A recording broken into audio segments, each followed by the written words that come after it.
Hi, my name's Adaora. I'm an angel. I call myself really more of a micro angel. I have a background. I've been in the startup space for the last couple of years. I've worked for venture firms. I've done some angel investing. I ran a media tech startup.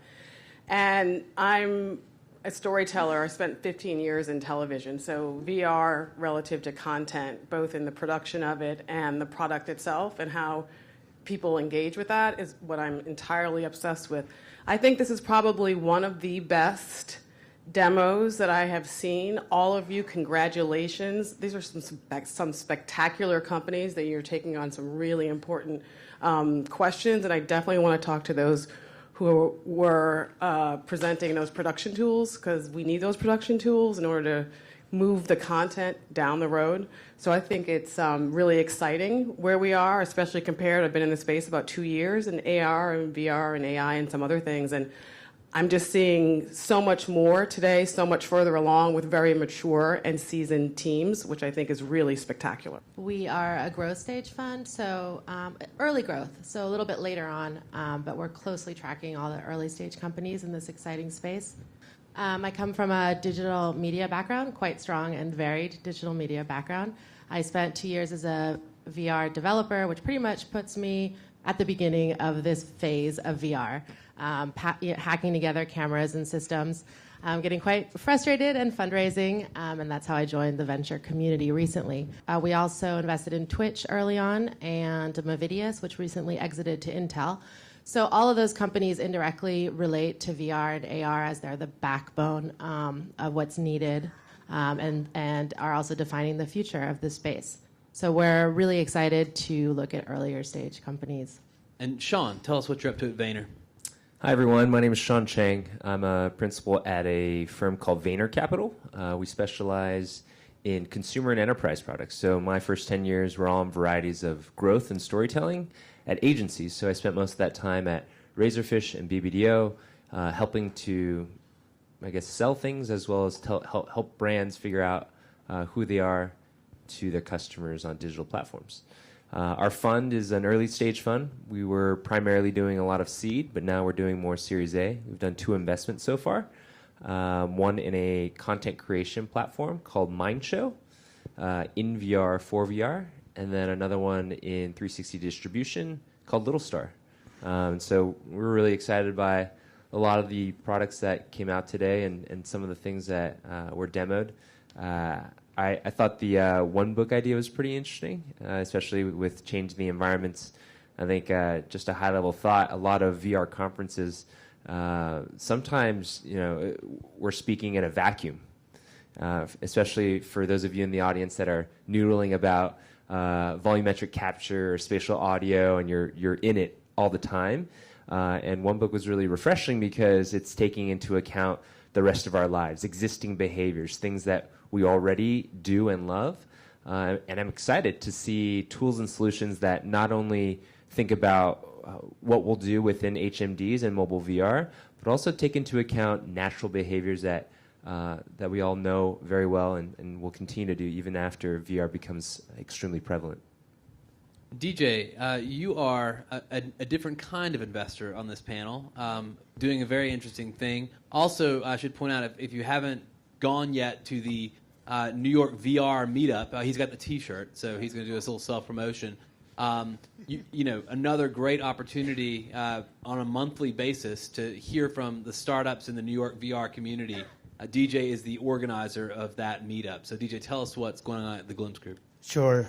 So I guess first and foremost, I'm just a VR junkie. I kind of dove out of my old profession because I saw the potential of the technology, and it's really great over the past 3 or 4 years to see how it has grown. I helped start NYVR with 10 people, and now it's grown to 4,000 people. And it's an amazing community, a lot of the folks here today, and I just love running it and being with the group each month. And then 6 months ago, I helped co-found a VR company, which is basically, it's a unique business model that is a holding company for other VR startups. So we acquire VR startups to come underneath our umbrella, and we fund them and give them kind of like an incubator, accelerator type of situation, but they never get kicked out. So they grow within our company with the hope of successfully exiting. So we saw a bunch of different things, obviously. There were a couple of applications in medicine, several obviously in media, some in this sort of space of real estate. We saw the application around 3D modeling in particular. Let me ask you this, and maybe in commenting in response, maybe mention a couple of the things that you saw in the last hour. What stands out to you right now as areas of kind of low-hanging fruit? If you were the entrepreneur rather than the investor, areas you'd want to attack or problems that you'd want to attack. And I'll throw that to whoever the first person is that comes up with the thought. Natacha. Okay. I'm really excited about the junction between VR, AR, and big data. And when you develop in this space, you realize quickly that in order to create this gigantic metaverse that's going to change everything, there needs to be a better way, a smarter way to build out these worlds and this content. So it's really interesting to see Datavised as well as the last company we just saw. Metaviz, yeah. Both kind of approaching this problem in different ways, but similar. And I think that there's a lot of potential there. So that's what I would tackle. I would also say I was really excited for all the founders that had been prioritizing also WebVR. Taking a broad look at 7 out of the top 10 tech companies have some form of investment or major project within VR and AR. So I don't think anyone in this room probably would contest that VR and AR are going to happen, but a matter of when. And things like WebVR get me really excited because the companies that are truly thinking about modality and how your product, your experience actually plays out in multiple formats, I think have the maximum amount of chance of winning.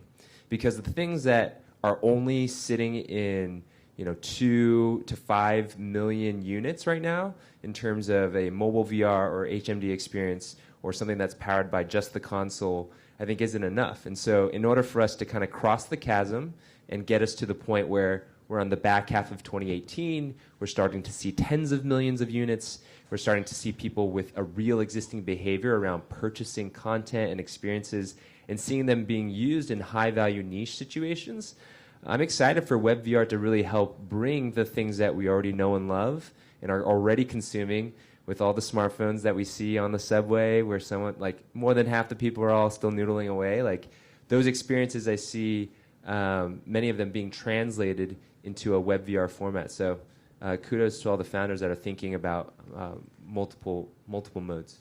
And I would just say I'm really excited that almost a third were about tools, because at the end of the day, there's such an enormous need for content. I mean, we have a variety. I mean, you have access points, but we need production tools in order to not only accelerate but improve in terms of world building, in terms of understanding, like in narrative, what you can actually do in virtual reality. You need storytellers at the tables, and they're not coders. So you need tools that make it far more accessible for people to engage. Cameras, key. I mean, one of the problems with producing a virtual reality, augmented reality, is that at this point there's no SOP.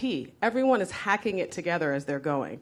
What kind of cameras do you use? How do you use them? What does it look like? Is it consistent? And then I love the web-based editing system, the software editing system. A real problem, the volume, what can you edit in VR? Can you preview these things? I mean, these are so critical to being able to seed the ecosystem of content creation and to accelerate it and to be able to scale it in any way, shape, or form. The camera, that is a brilliant camera. I've never seen anything that small and so light, and the cost being less than half of what some of these suites or rigs, and a lot of people are using some gaffer tape and some GoPros, and there's so much experimenting going on with what kind of camera is going to work. What is the quality of the camera, and how do we create, right? I mean, this is real. I mean, I've been there. It's like, anybody got some gaffer tape? And we're just literally taping things together. And so that camera, that small, that would fit into my bag, that is awesome. the idea of it. And so that fact that people are working on these various aspects and tools is just, I'm over here with goose pimples because it's exciting. I think one of my favorite verticals is education, and it has to do with the fact that VR allows people to learn things in a completely different way and a better way.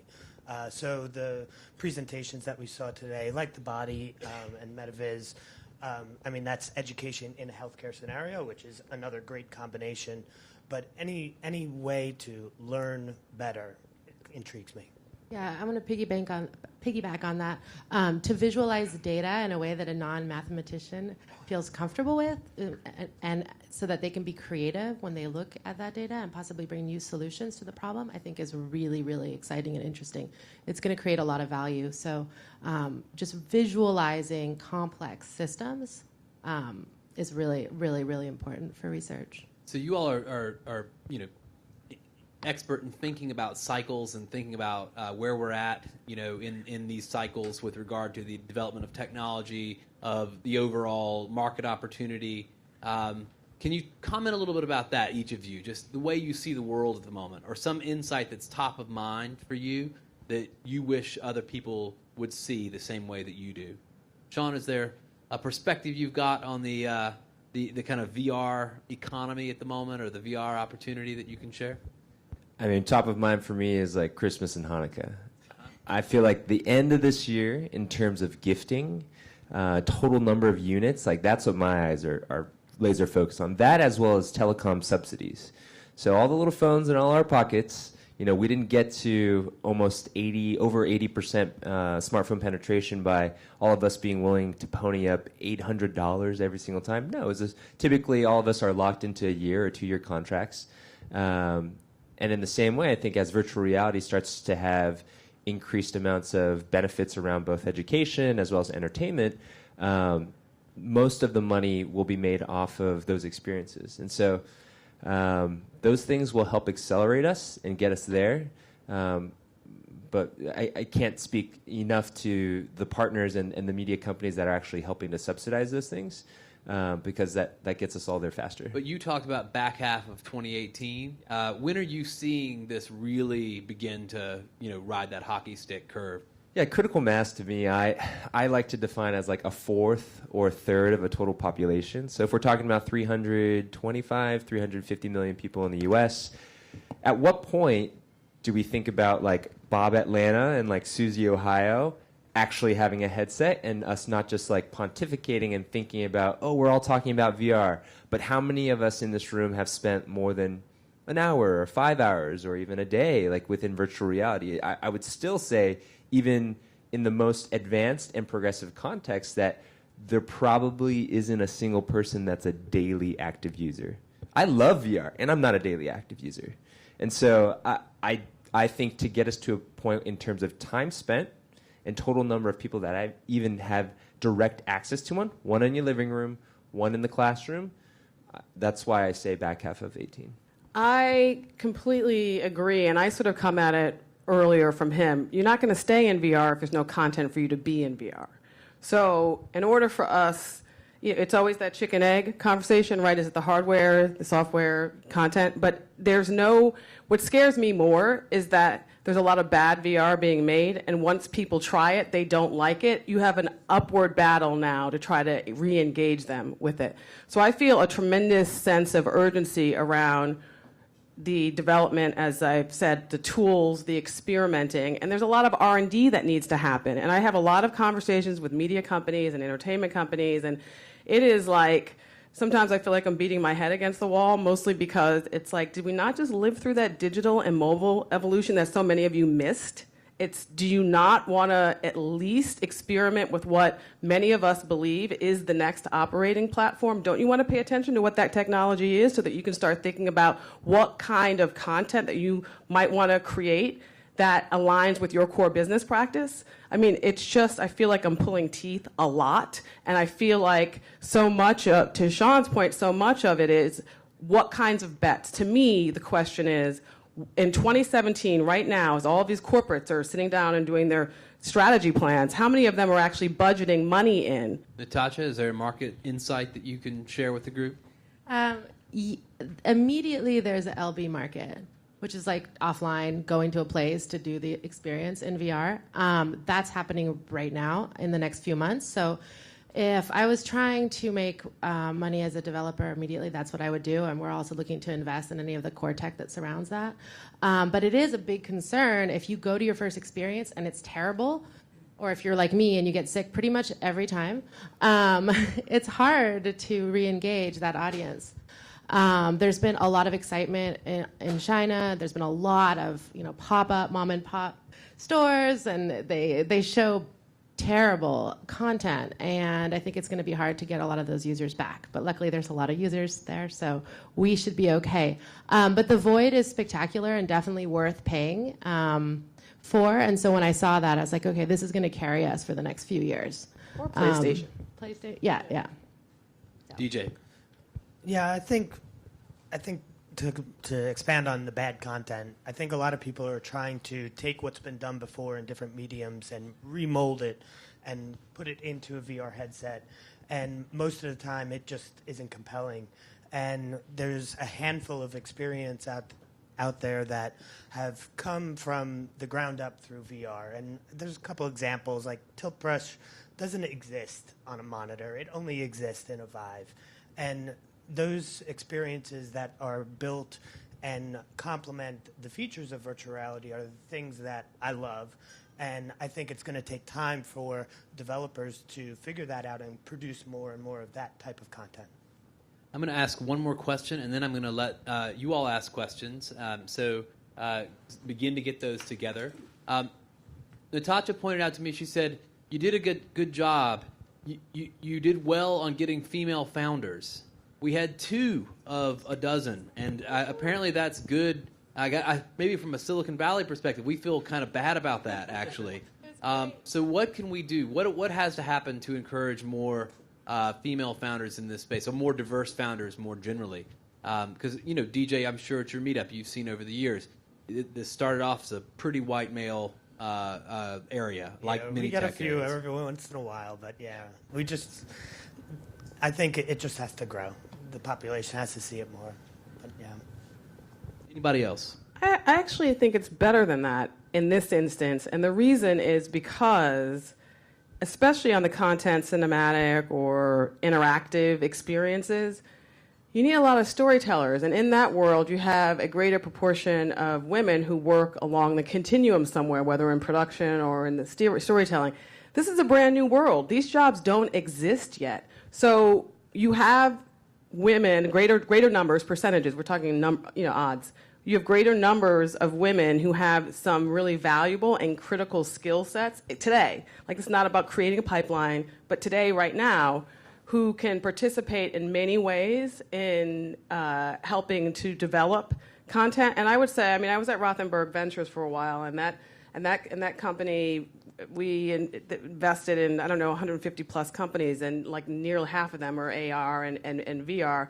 And there was a great percentage. I think, I don't remember what the last numbers were, but at least 30% were co-founded by women in some capacity. And so to me, that's kind of exciting because it's a brand new world. Natacha? Yeah, it's pretty bleak on my side. I've looked at... On the West Coast, you mean? Yeah, so Silicon Valley, a lot of core tech, not too much content. My pipeline is 200 companies long, and there's 3 female co-founders.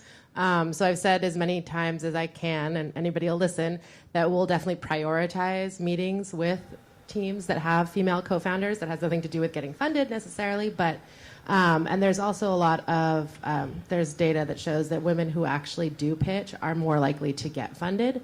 The problem is that it's not ever ready, and so I would encourage any woman who thinks that her project is not ready for money to just ask for it, because it's probably really ready. And then also for all the co-founders out there, I've had a few early stage co-founders who have come to me and asked me to connect them to other women. And it's very rare, but I think that co-founders who are starting a company, who have ideas, should make it a priority, especially if your team is more than 3. It's a big red flag when I see a board, a screen with like 10 male co-founders, all white males, maybe Asian males. And yeah, there's a few, but no, it's kind of very disappointing, to put it mildly. So, yeah, go find those women. And I think there's 20% computer scientists, women that are graduating. So there should be at least that many, that percentage of engineers, female engineers and data scientists available. Go find them. And within VR, I mean, I'm extremely encouraged by, if you are a woman or you know a woman that wants to build a VR company, there are fantastic groups like Women in VR. Also, Shift is a wonderful one. And then even homegrown, there's one that's called Tech Ladies, which is similar to the Pantsuit Mafia in terms of a private group on Facebook. But Tech Ladies is amazing because it's founders as well as Tech Lady Mafia. Tech Lady Mafia. Search for it. But it's females helping each other navigate, complex worlds and also certain industries where they may not feel welcome. And so I'm extremely encouraged to hear about the positive stories that my wife tells me about celebrations that happen on the board. And so excited for initiatives like that to continue to help break the barrier and allow for the tech company space and the founders to look much more like our population of the people that actually use these products. So I'm going to throw it open to questions in the audience. I think we have all the microphones up here. So with all of these startups popping up and the big players kind of expecting to jump in a few years, what prevents these huge companies from sort of pulling an Amazon and just kind of doing what all the smaller companies are doing on a bigger scale and stealing their customers? So what can those smaller companies do to prevent that from happening? Why isn't Elsevier going to do the body VR tomorrow? I would say, startups oftentimes, your competitive advantage is speed as well as your appetite for risk. And so doing things faster as well as wanting to do them more customized for certain sectors is the thing that oftentimes gets you noticed. It's not to say that, for me, I focus a lot on platform agnostic middleware, so tools and solutions that many, many people would find useful. And if it's a foundational element for a good experience, like a non-jittery, frame rate, so that you're not vomiting after you've been in it for less than 30 seconds, I'd probably leave that up to the folks that have, treasure troves of multiple billions of dollars.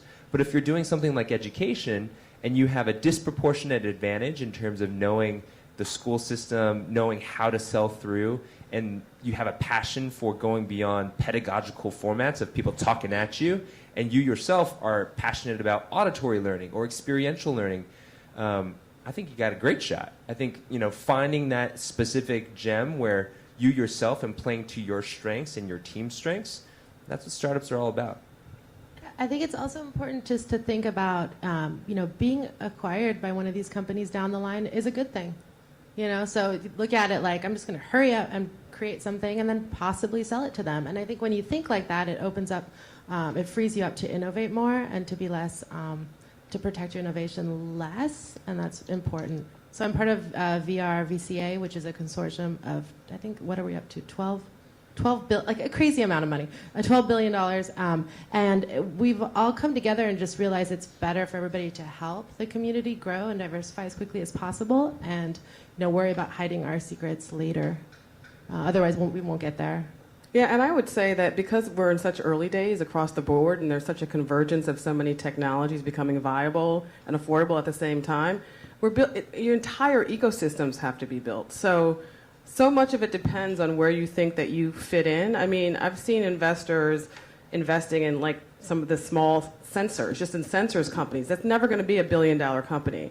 But maybe they're going to be a $50 million company that then GE is going to come in and buy. And then you're still not losing, right, depending on what your VC model looks like. But my point is there's so much to be done in so many different areas, and there's no way that any of the big companies are going to be able to do everything. It's just, I don't think it's going to be possible.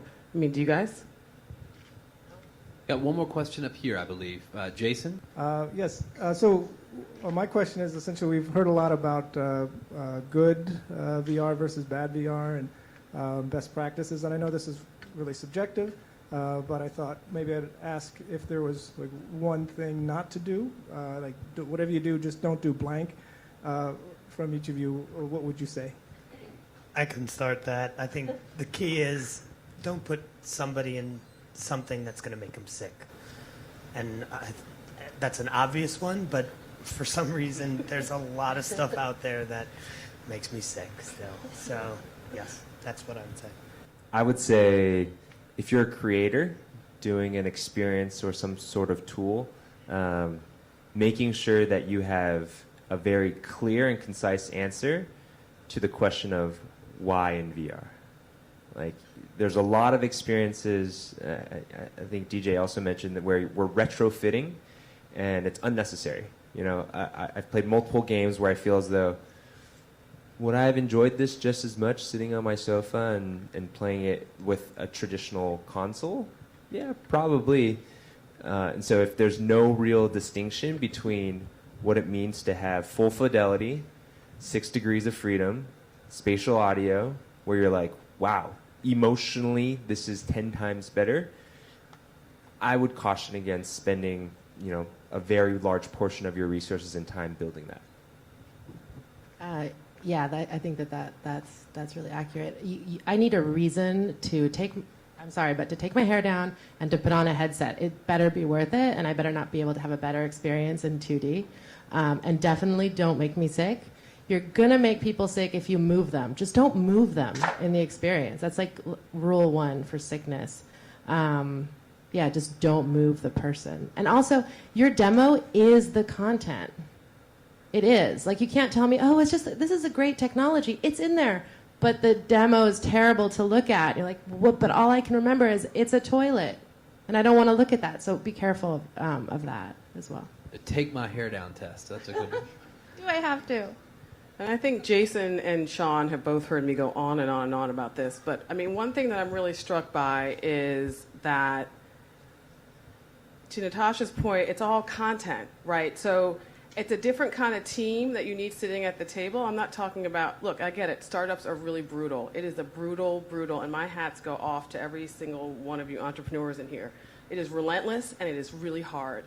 And as you are building out your team, and not just necessarily employees or contractors, but your advisory board, I think it's really, really, really important, especially for those across the board, to take a look at, I mean, obviously tech is driving this, and obviously you're going to have some kind of sales or marketing, but I think, in terms of visual artists, in terms of storytellers, in terms of the UX designers, those things actually matter a lot, and they definitely set you apart from your competitors. I've seen hundreds and hundreds of VR, AR companies like in the last couple of years.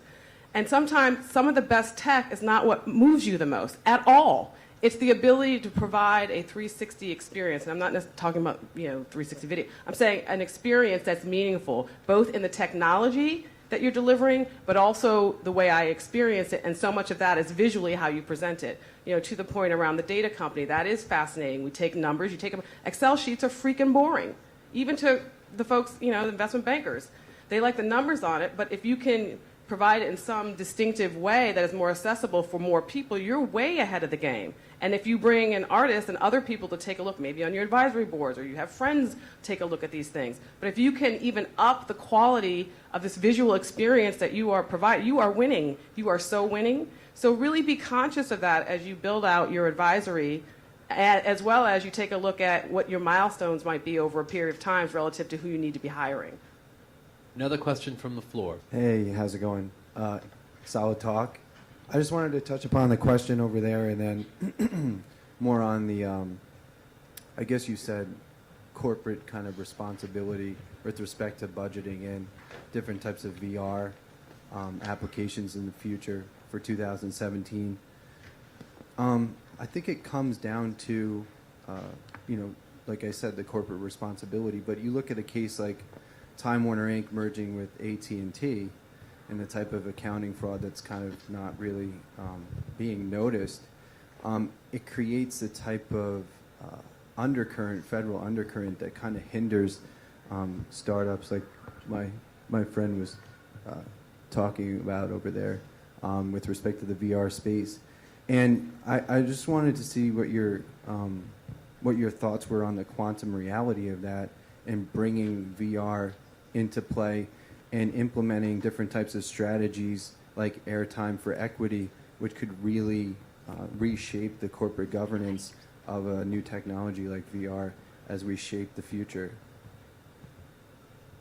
Who's got an answer for that one? So thinking a little bit about maybe just the way the broader economic environment might be shaping the corporate investment in VR. Anybody got a macroeconomic view? Adapt or die.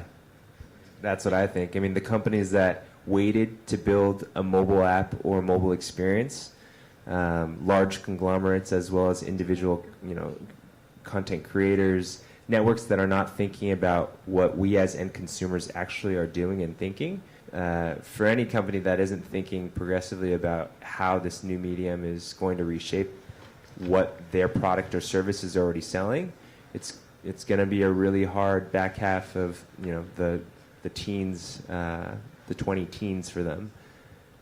Adora, you've got something to add. Ditto. Okay. I got time for maybe one more question before we're finished up. Oh, Natacha, did you have something? Sorry. Yeah, get to the iteration super fast so people can tell you this is not a good product. Have we got one more question in the audience? One more? Yes, sir. Right here in the front. It's very quick. I'm just curious. You guys didn't talk. We had a couple cool demos about the retail and VR crossover, and I just was curious what your reactions were to those both. I think Obsessed was one, and then I forget the name of the other one, but we had a couple of those demos, and just wanted to hear what you guys thought. Intersection of retail, commerce, Oh, it's so VR. coming. I mean, all I could think of as I'm watching the Obsessed demo is because I'm a girl who hates. I'd rather set myself on fire than go into a store. The idea of being able to sit in my home and look at pretty things I think it's exciting, and I actually think, ironically, in some ways, because so many of these industries are slow to adapt, just for lots of reasons, but. I mean, I personally know that they are, in some of because there's been so much consolidation in the retail space, that they are really making room with a lot of experience, experimenting around, some of this AR and VR and what that might look like and how they would set it up and still bringing you into a brick and mortar. So I think it's exciting. I would say answering the question of why in VR for retail is an extremely important one. So if all of us, if we were out to go buy a few kitchenwares, we all have a pretty good sense of what a mug looks and feels like, and you have a pretty good spatial understanding of buying it and how much it should cost. But there are lots and lots of products where VR actually helps to enhance that purchase behavior. So if you were going to buy a car or a 10-person tent, what I would encourage a lot of folks working within retail is not necessarily build a VR mall. Don't take them to Patagonia. Take them to Patagonia with the tent. Like, there's no point in strapping on this giant headset to be like, here's the store that looks exactly like the one in Manhattan Mall. Isn't that amazing? That's really lame. And so if you go for VR, like, why? Why in VR? And then with AR, if you guys saw on Twitter, look at Snapchat. I mean, there are lines all around Venice right now looking for people that want to buy these glasses, these sunglasses that are going to be potentially the product that starts to introduce millennials into this type of behavior. So first content, and then also I would say in commerce, where love those shoes, love that sweater. Where can I buy it? Immediately add to cart. Yeah, no, I would say I want to look down and see that dress on me.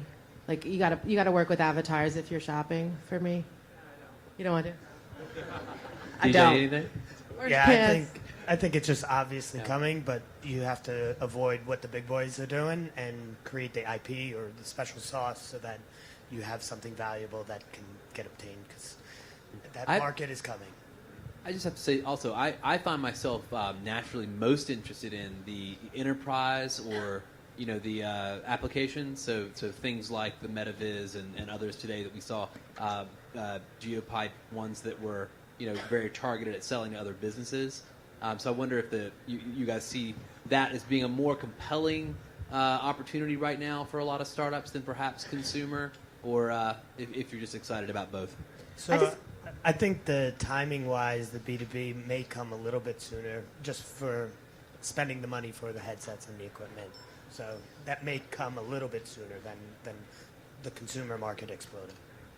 I'm always curious about what the adoption rate is going to look like on the cycle of these technologies, because this is one of the few technologies. 30 years ago, you may have had a computer, or 20 years ago even, and mostly you're using it at work, or you're using it for a specific purpose, because there weren't a whole lot of reasons besides that. People would ask themselves, why would you want a computer in your home? I mean, there was no reason 30 years ago, right?